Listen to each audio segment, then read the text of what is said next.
Greetings from LA, my dear friends. This is Daisuke, and I very much hope that this video finds you well and in very good spirits wherever you are in the world. And today, if you don't mind, I would very much like to continue on with our journeys, our discussions, our discoveries, and our explorations with respect to the recent releases made by the Criterion Collection during this year of 2024. And that brings us to a title which has been designated by Criterion at spy number 1211. And this is a work which is described as being from the year 1984. And the name of the filmmaker is Amir Naderi. And the name of the work is, and please pardon me for my very bad pronunciation of the language. I hope you can forgive me. The name of the work is Davande, or The Runner.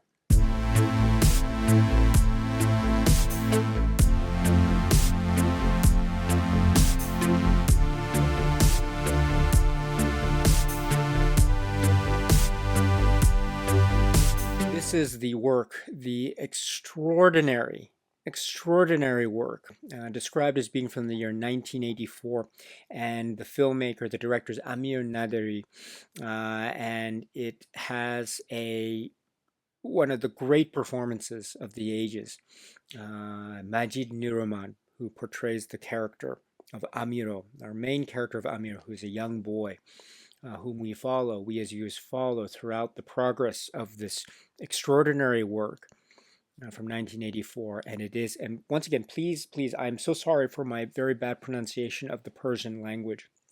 I hope you can forgive me.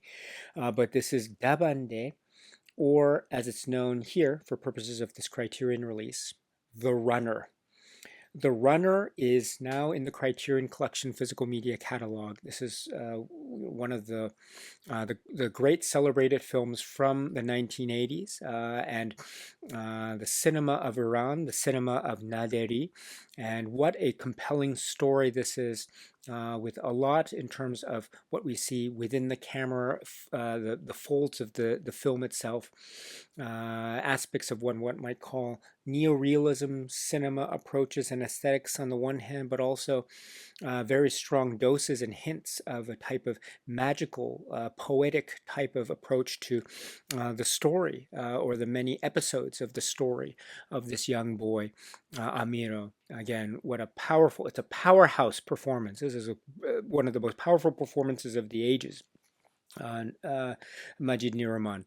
And so The Runner is here in the Criterion Collection in a really great Blu-ray, which is what I have here in front of me, with a number of supplements, and I'll talk a little bit about that later on over the course of this video. But before we get to that, my dear friends, let us first try and endeavor, you and I together, let us endeavor to speak a little bit about the plot or story structure of this film, The Runner. And I think if we were to try to endeavor to do so, my dear friends, we would focus in on, as I say, the stories, the adventures and misadventures, perhaps, of this young boy, Amiro, in this sort of seaside town city area, sort of port city, perhaps. And there's the ports and ships and the coastline, and also aspects of the city, and almost a sort of urban lifestyle on the one hand, and also there's airplanes and airports as well, which is also very important, and creating sort of configuration of the setting and environment taking place in Iran. And we also can perhaps understand that this is Iran of the 1980s, and so there are aspects of sort of socio-political, cultural, historical aspects, which we'll touch a little bit upon a little bit later in this video. But given these points, we are of course drawn immediately to this young boy, who we understand will be our main character. This is Amiro. And we see Amiro in a number of maybe vignettes or situations involving his reactions to the situation around him, the port side, the water, airplanes, as well as a kind of boyish, a childlike innocence of freedom and almost imagination that is finding expression in a wonderful, a carefree way, screaming aloud at the sky and running wild and just being carefree. These emotions, I think, are very vivid and very captured so essentially well by the cinema of Naderi and company, and again embodied by the great performance here, the great character of Amiro. As this is, I think, one of the key components of really catapulting oneself into the film is going with the sort of emotional, say, liberating outbursts, shall we say, of our main characters expressed in many different of these vignettes. Because we also understand that Amiro's story also involves trying to raise money or work these jobs or these tasks, collecting bottles or selling ice or things of this sort, which are jobs, maybe seemingly jobs that are perhaps low pay, that are very physically demanding. There's a lot of competition with the other boys in the neighborhood district, and perhaps it's not always the easiest situation. In fact, sometimes we see situations that Amiro is confronted with that are very difficult, very unfair, and quite challenging, and perhaps giving us a sense of the injustice that is going on, a kind of social injustice that is going on. But we understand too that he is in a situation where he needs to make money in these ways, not just to make a living, but also to raise money in order to essentially survive. And so it is a very kind of critical situation, or critical situations, that we find Amiro having to deal with. And so we also see the adventures or misadventures of Amiro as he goes from essentially one job to another, trying to collect these bottles, maybe having run-ins with other boys in the neighborhood trying to do the same thing, or in very similar situations such as he. Also the friendships that he has with some of the other boys there, and what that means for him, what happens to them, how their stories affect his own perceptions of himself, and the like. And we also then have, as we go through the story of Amiro in this way, in this progress, we also have these, as I say, wonderfully refreshing and brilliant bursts of emotion and kind of outcry, if you will, whether they be pangs of anguish or perhaps maybe exclamations of joy, I think, or perhaps they might be a combination of the two or a hybrid. But we have these moments of a beautiful poetic lyrical quality, even, where his fascination with running, his fascination with ships and the sea and airplanes and flight, which are also nearby, which form these really kind of environmental or setting-based anchors that form not just maybe symbols in terms of the kind of maybe industrialized world that is maybe greeting him with harsh terms and harsh eyes, while he is doing the best he can in the wonderful youthful exuberance that he exhibits. Not just only in terms of symbolism, but also I think in very direct, fundamental terms of a kind of way of manifesting his own sense of self, for lack of a better phrase, because we see him sometimes maybe running or pretending to race an airplane, or screaming out, shouting out to the pilot or the airplane in the distance, or bursting forth with some kind of exclamation of something that is deep within his heart, that he is able to shout out to them, to the distance, to the skies, and thus to us, the viewers. And these become, I think, really powerful moments, because they then further allow us into his world and his struggles, but also his dreams and perhaps hopes. And maybe those dreams or hopes might be what one might call not so long term, not so distant in the future, but maybe dreams and hopes about the quote unquote little things. Maybe the hope of wanting to get that next bottle, or maybe the hope of wanting to share in the joys of maybe being in flight, or maybe running and being the fastest boy in the group of children, and maybe the joy of quenching the thirst of ice that is melting by an open flame, etc. These, I think, are moments that are shared by him with him to us, or they are shared by him to us, and also to the periphery of characters that we see within the frame of the film. Thus, I think giving forth a real, almost, how should I put it, a story about a boy, and it's a story about a boy and his sort of emotional trajectory, and in that way, I think it's a fascinating concept, really, really fascinating, and so brilliantly done. There are hints of nuance.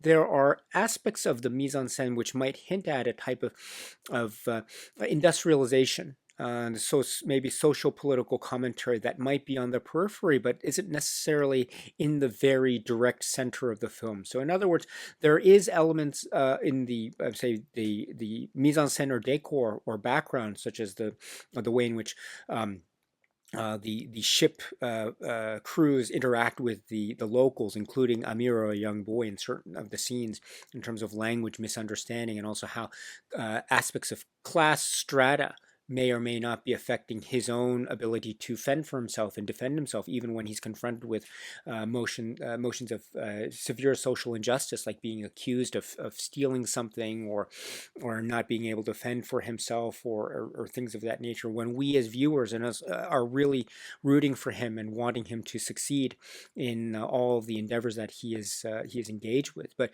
there are aspects of this social cultural commentary vis-a-vis sort of details of industrialization.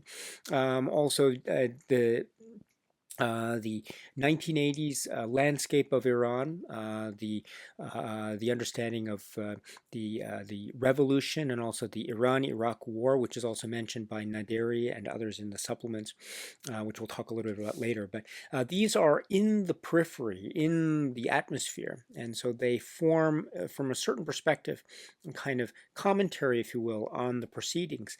That being said, this is a story about Amiro. And Amiro as a young boy, Amiro is a boy. He is a boy wanting to, again, do these jobs in order to make money, in order to survive. But not just that, he also wants to have fun. And not just that, he also wants to have fun in a way that is just the ultimate expression of who he is, no matter what it takes. And whether it's maybe some kind of dream or ambition when he grows up to become an adult, or perhaps the dream or ambition of what he wants to do in the given moment.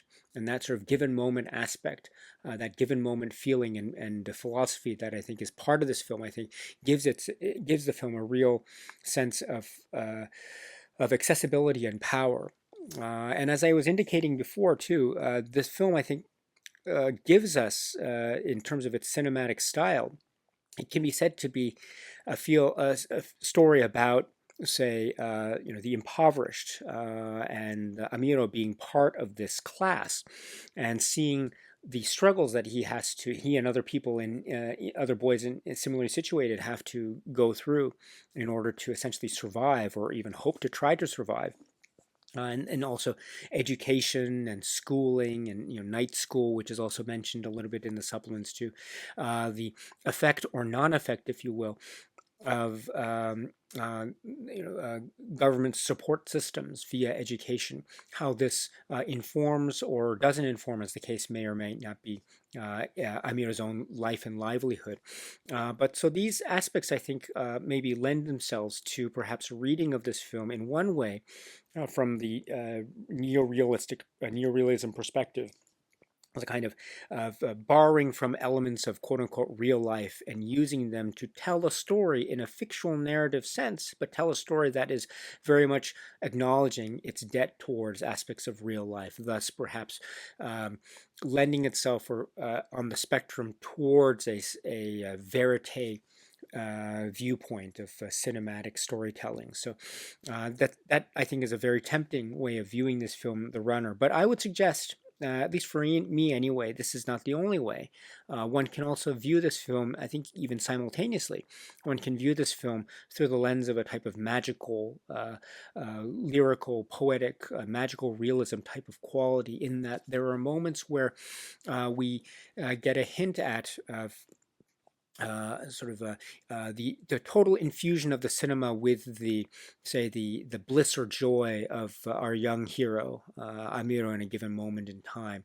That is, I think, showcased through a series of images of water, wind, fire that have this heightened importance, that have this air of significance that because of the moment, the given moment in the story of Amiro being so important to him from his perspective, and one can call that a kind of childlike perspective, which I think is not at all a demeaning way to describe it. On the contrary, I think it's a very complimentary way of describing that perspective. The putting so much importance in the moment, because it's these moments that mean all the world to children like Amiro and others. But it's also perhaps to the idea of the moment being so important because in many ways it infuses Amiro and others with a sense of self and a sense of importance, which I think becomes so critical, especially when we revert back to or consider back to uh, our viewing of this film from a kind of neo-realism lens, thus suggesting that perhaps this type of ability to be given a sense of self-importance, even in these moments, such as running in a race, or such as trying to get that bottle, or such as finding that job, or just screaming out, or just shouting to the heavens, or shouting to the airplane, or running with all one's heart, so that one can hope to be the first to cross the finish line, etc. These are the moments that I think provide a wonderful counterbalance to any sorts of harsh trends that might otherwise be present. So it has this wonderful push and pull. And so I think these varying viewpoints, rather than being contradictory towards each other, I think really are very complementary to each other. So as to create a fully wholly realized vivid viewing experience indeed.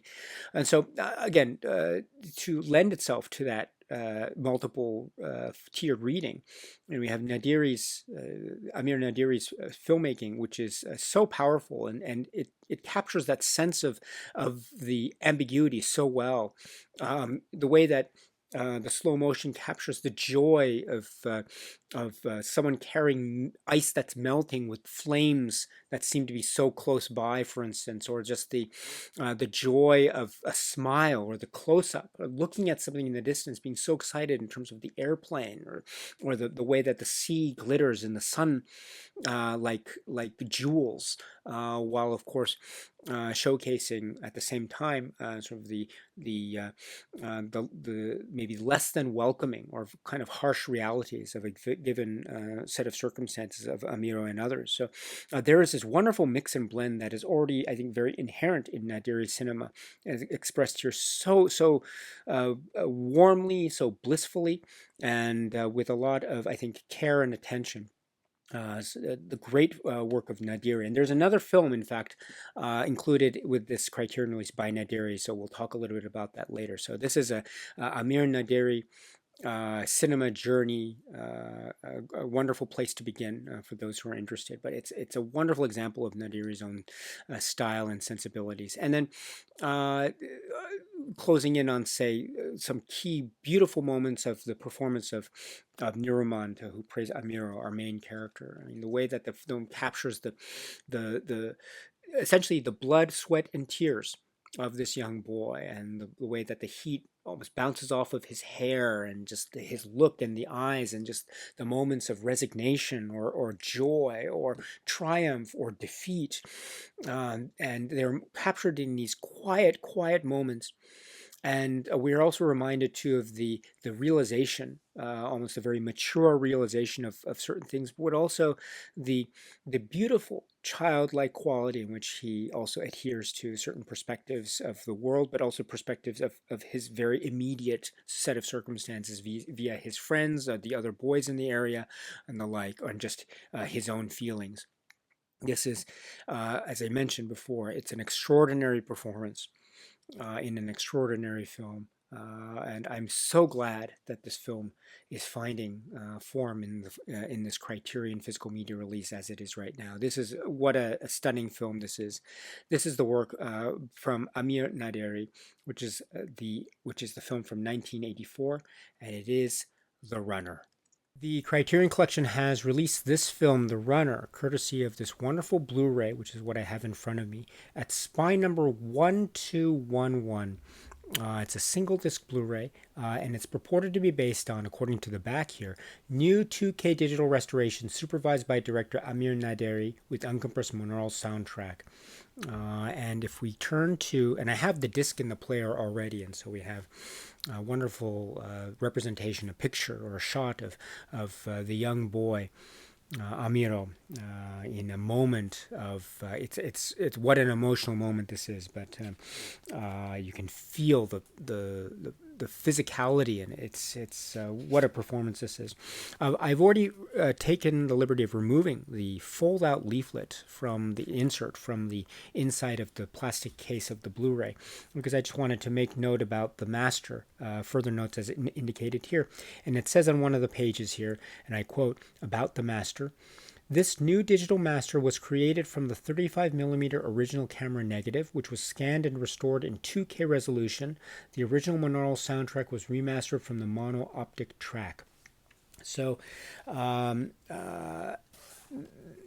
I have never, unfortunately, I've never been able to see this film in the theater or projected on film in the theater, unfortunately. So my frame of reference is very poor. But I have seen this film, and the versions, the copies that I always was able to see before weren't necessarily, say, Blu-ray or the like. So this is my first time to see it in this restoration quality process here, and I must say it is looking very beautiful and incredibly clear indeed. It's almost like it's a new, fresh showing of the film for me. And so it highlighted and augmented a number of things for me that just really popped out at me, and it made it that much more of an emotional experience. And I was swept up by it. What I love too about it wasn't super cleaned up, if you know what I'm saying. I mean, there's a way in which we have to feel the grit or the smoke and the sweat on the face, and we have to feel these sorts of things, because it's about, a lot of it too is about the elements. There's a lot of the elemental and being in the water and the smoke from and smoke and sort of the air and that sort of feeling. It has this interesting mix of having a sense of aspects which might be pushing things inward, but there is never a sense of claustrophobia, which is this interesting dynamic. I find that I found that to be very much augmented. I never noticed that before, but when I saw it for purposes of this, I realized too that the way that the presentation really made the details pop really highlighted for me the way in which things could be said to be kind of putting a kind of pressure, externally applied pressure, but there is never a sense of being overpowered. There's still a sense of liberation, if you know what I mean.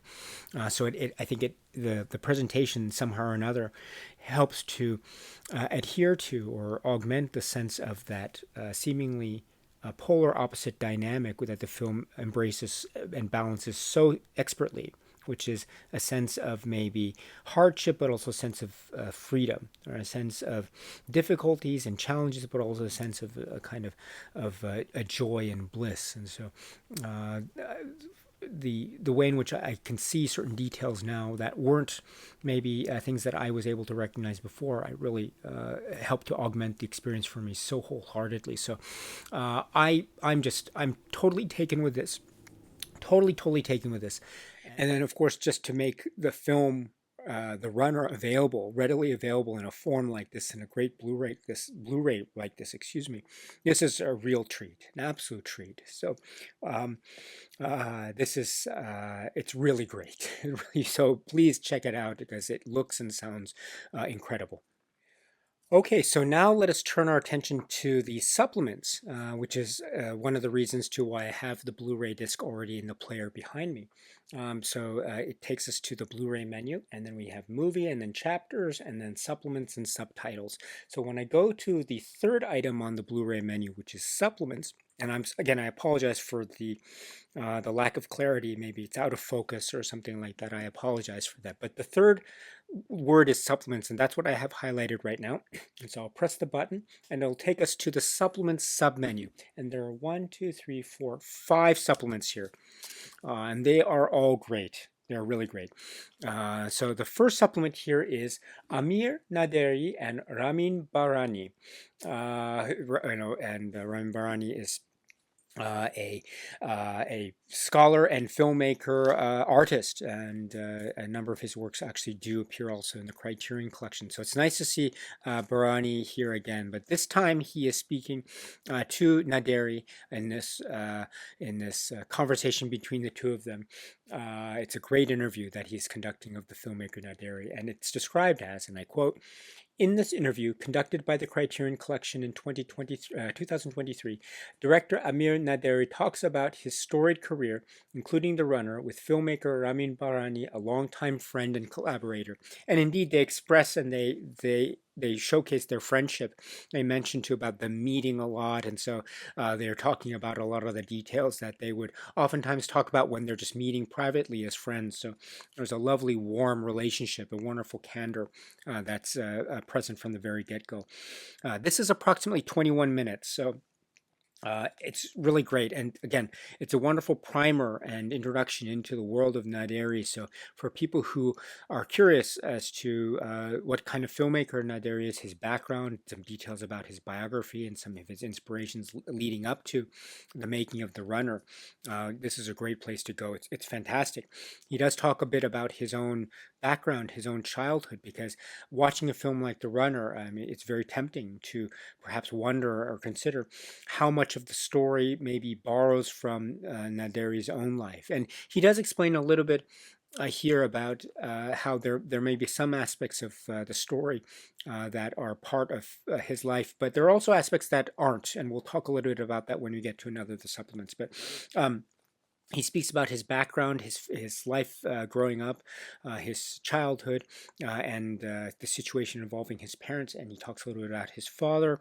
And also he speaks too about his being young and being, even at a young age, exposed to the world of going to the movies and the cinema, being at the cinema a lot. He's sleeping at the cinema, he describes. He also mentions the film, certain films as well. And then being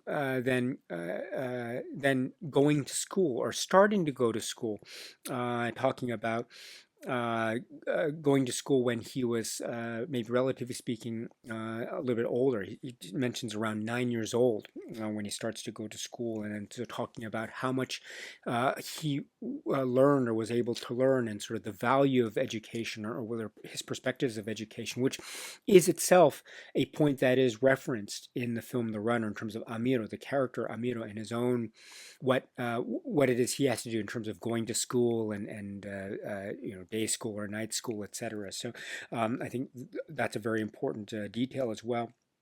And then he talks to Naderi here too, speaks about he is a cinephile. He loves cinema. He speaks a little bit about Werner Herzog, also Buster Keaton. He mentions Stanley Kubrick. He mentions there's some discussion about how Naderi went to the premiere of the film 2001: A Space Odyssey, and talks to you about how he's so intent on, talking about hitchhiking and the efforts doing that.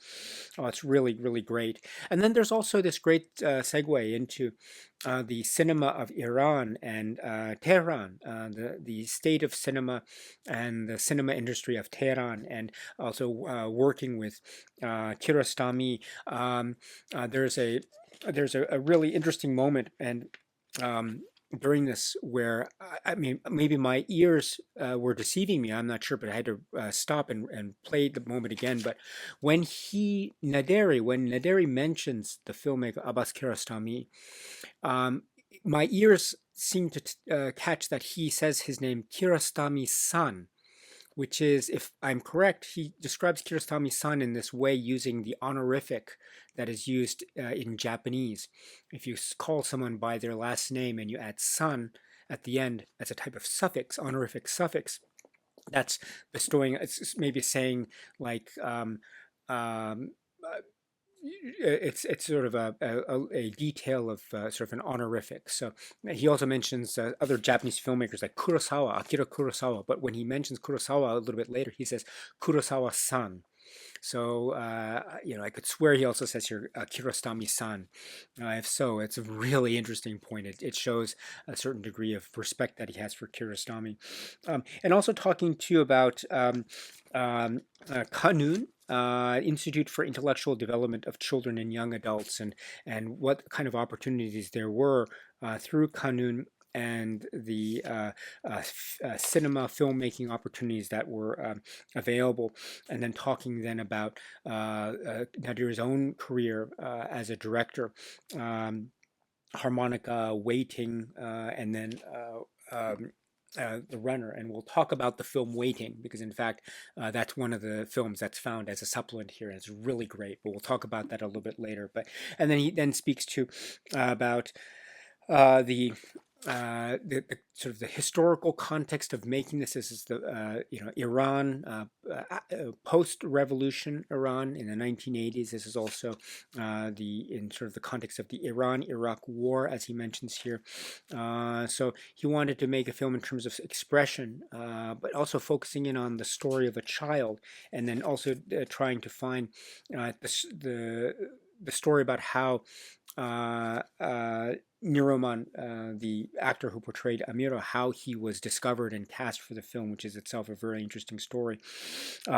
And two, there was working with Niroman, maybe at the very initial stages, the child actor was somewhat nervous and maybe not really giving the type of performance that Naderi was seeking. But then suddenly it clicked. There was a moment when he really provided this phenomenal moment, and that led the way to the performance, which is, as I say, one of the great performances ever.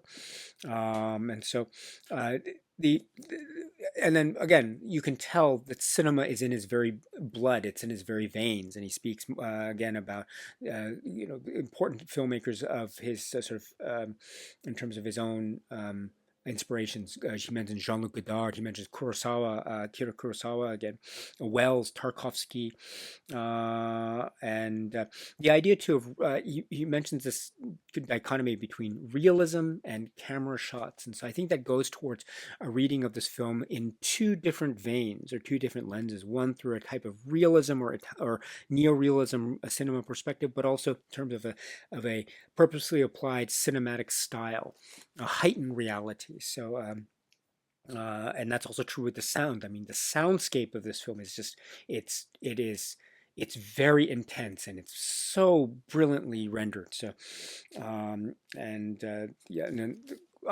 and then just talking about symbols, a symbol of the ice, and it's a brilliant conversation here. So please check it out if you can. It is, yes, about 21 minutes, so it is worth it all. It's so great. It's so great indeed. But that's the first supplement here. Then the next supplement is Majid Niroman and Amir Naderi, and this is described as, in this conversation, moderated at Film Forum in October 2022 by repertory programmer Bruce Goldstein, actor Majid Niroman reunites with director Amir Naderi to discuss their experiences making The Runner. This is approximately 38 minutes, and wow. It's audio, so we hear the voice. It doesn't describe it here as audio, but when I play it here, it is audio. So I can just play a little bit here because it won't give any.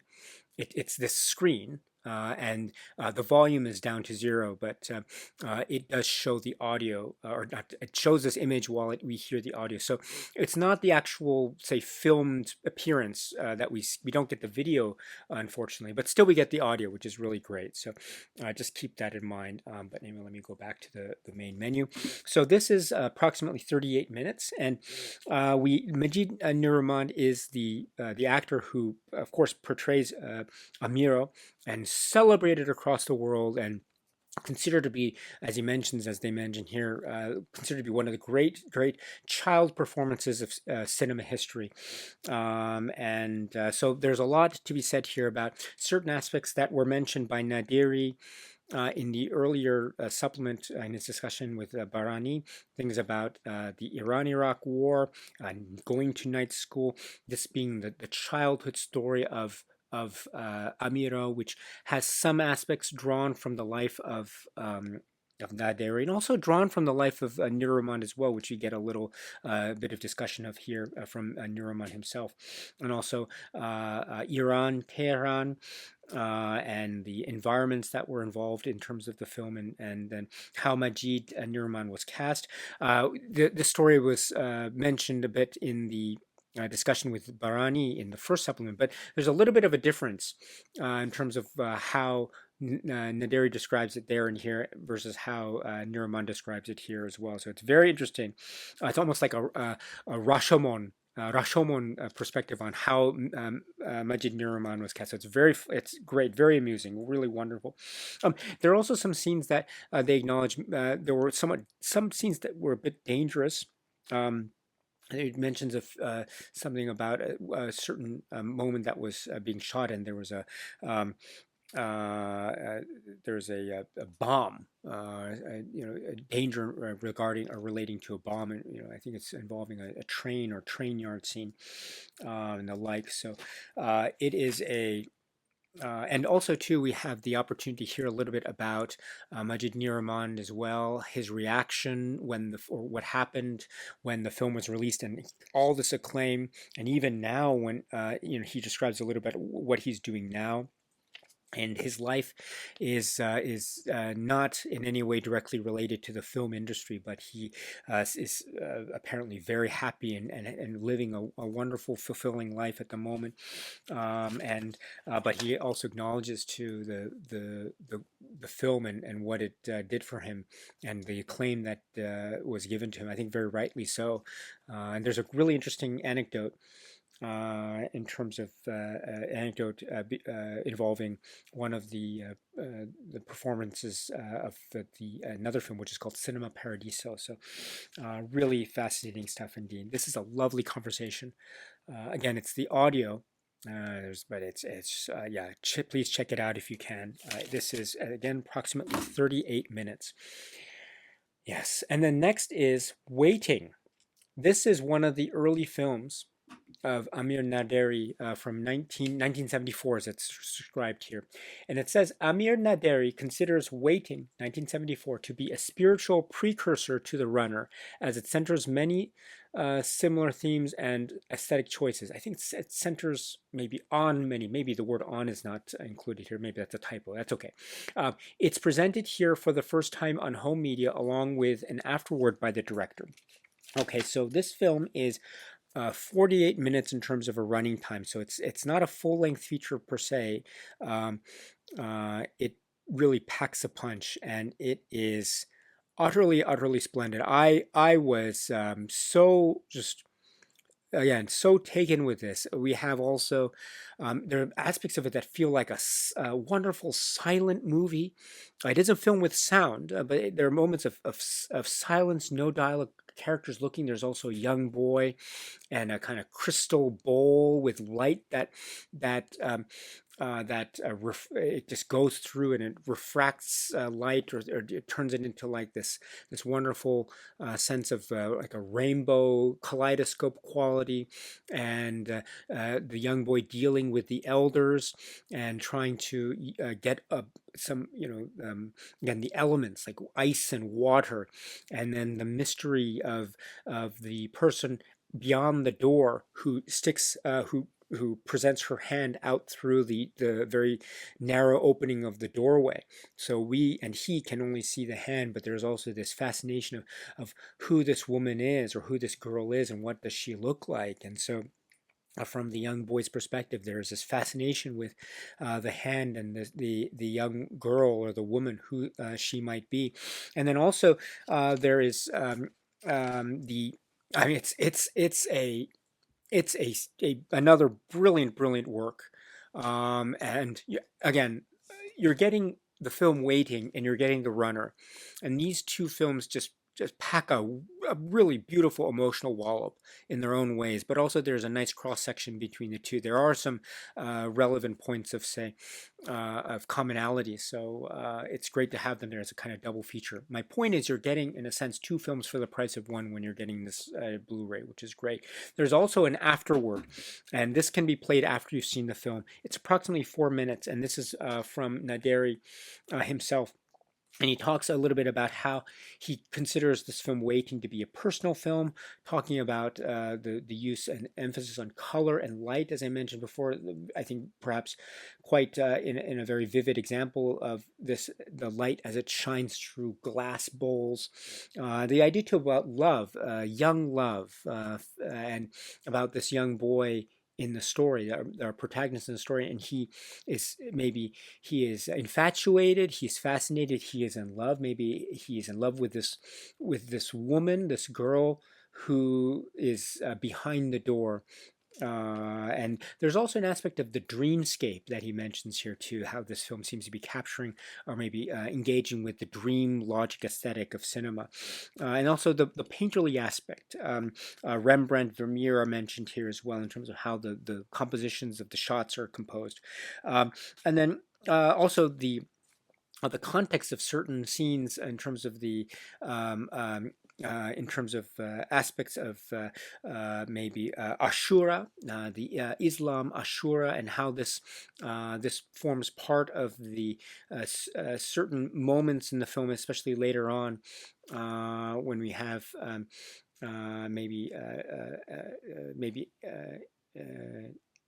outdoors and also indoor scenes of large groups and gatherings that seem to be certain events or religious or spiritual based events, etc. So, and also talking too about his experience, Naderi's experience at the Cannes Film Festival, etc. So, Waiting from 1974. Oh my goodness. Oh, you got to check this film. This is really great indeed. And it's, again, a wonderful double feature with The Runner. It's also a great film in its own right. So please check that out if you can. It's its own something. It's great. Next is, oh, this is also great too. Where Do You Stand Today, Amir Naderi? I love this. And I quote here, Amir Naderi made this short film essay in 2018 on the occasion of his career retrospective at the Centre Pompidou. It sheds light on the director's life and passions in the decades since making The Runner. So this is itself also, I think, one considered to be a film or short work by Naderi. It's approximately 13 minutes. This is so awesome. This is so awesome. We get this, essentially his office.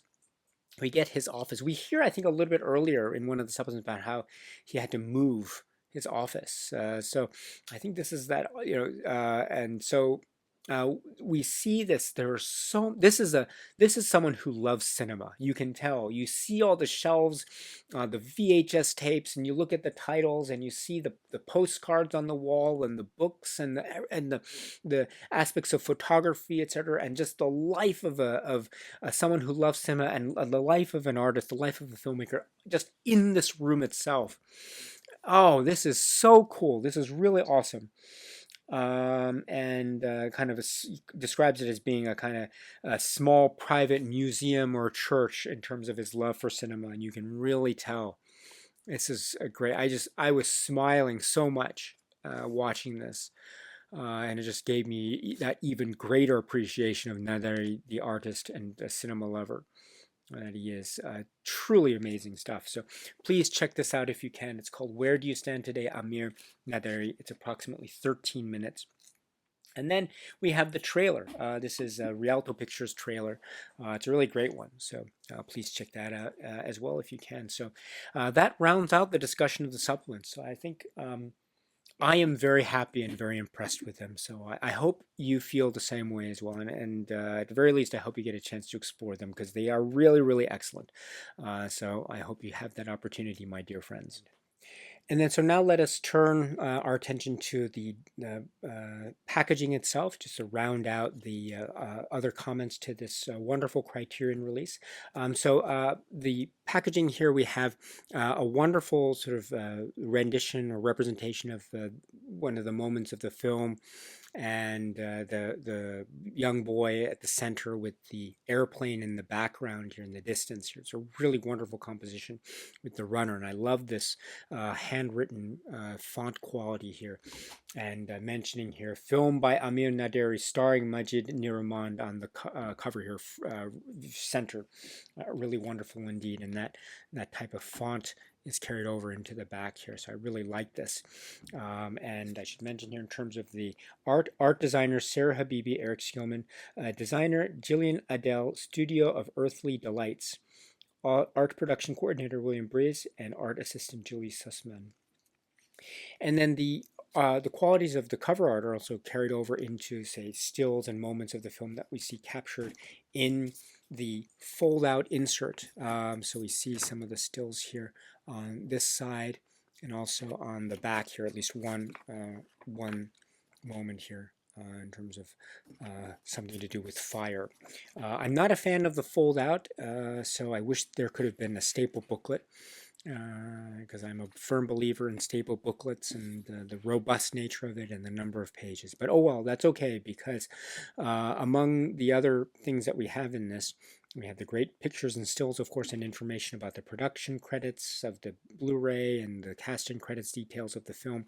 We also have Cycles and Circles of Desire by Ehsan Khoshbakht. This is a great essay, and it's I've learned so much from the supplements and also reading Khoshbakht essays. So please, my strong recommendation is watch the film first, and then after you've seen the film, please check out the Cycles and Circles of Desire essay. Really great indeed. So that is part of what will greet you when you, or if you decide to get this release of The Runner from the Criterion Collection. And I really hope you do, because it's really worth it. It is splendid. Oh, I forgot also to show this as I'm putting the fold-out insert back into the interior of the case. Look at that. I love that here. There's a kind of interesting way that the disc blends into the inner case image. I like it when Criterion puts an image in the inside part of the case. It doesn't do it all the time, but when it does, it's really cool. So, and then the insert goes in like that, and I'll close it. So I'm very happy with this release. Really happy. I'm so glad that it's released in this way, and it's giving attention back to a film of such great prominence and stature as Naderi's film, The Runner. This is so great. And then you're not just getting this film, you're also getting another work by Naderi, the film described from '74 as the title Waiting. So you're getting so much here. So yes, strongly recommended. This is the Criterion release of the film, which is The Runner. All right, my dear friends, so that's it for now. And so until we meet again, please be happy and healthy and well, and please keep on watching a lot of great movies, such as The Runner, such as other works by Naderi, such as other films in the Criterion Collection, and beyond. So until the next video, my dear friends, stay strong, stay safe, and cheers.